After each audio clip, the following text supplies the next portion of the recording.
All right, guys, welcome back to the Janus Project. Now, in this little short theme that we're putting together is we're talking about spiritual gaming. And so first time I talked about the idea of that little board game up there, Time and Chance happens to them all.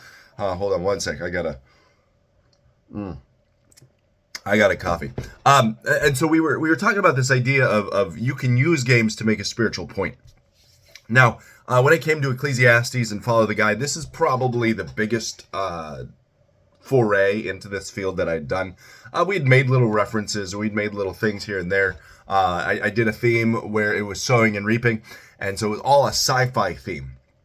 And so as you dug into the sowing and reaping, you were coming back to a planet and you were trying to reestablish civilization. But the planet had been blighted.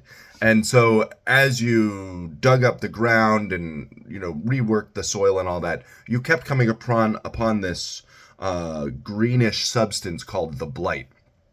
And so the official, command of the higher-ups was all blight must be disposed of properly. Well, if you were caught with any blight in your bucket, it would subtract points from your team. But we knew that no one would willingly put blight in their own bucket. We knew that people would use it to sabotage someone else's bucket. So we kept track of all the blight that had been used.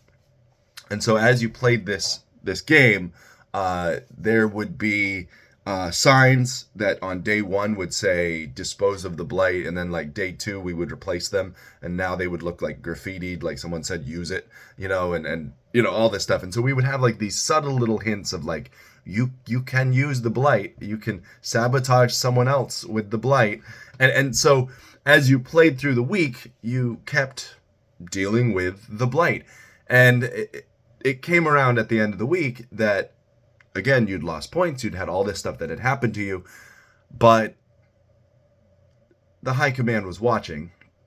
They saw all the blight that you had used.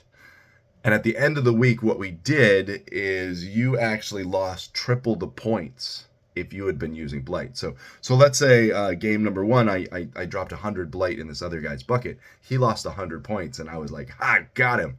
Okay, but by Friday,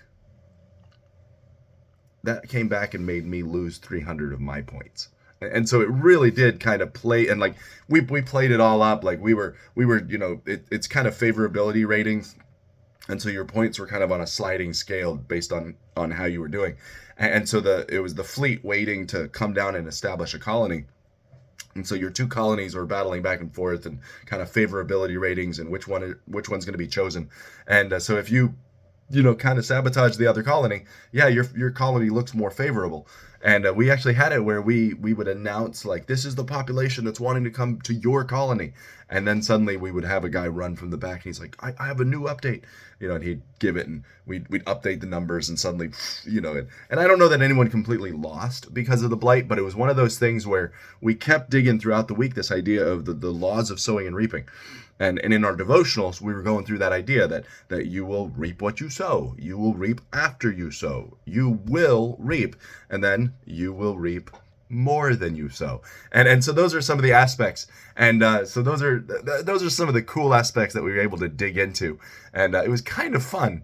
But that was kind of our first foray. And then once we got to Ecclesiastes, I think we had kind of hit our stride. And we really, really just blew the line. And it was really cool. We'll talk a little bit about it. You're going to get a lot of critique, and there's some ways to do it right, and there's some ways to do it wrong. But again, those are just some ideas. Again, like I said, if you need help planning out a youth group activity or putting together some sort of theme, just let me know. I'd be glad to help. But again, this is Mike with the Janus Project.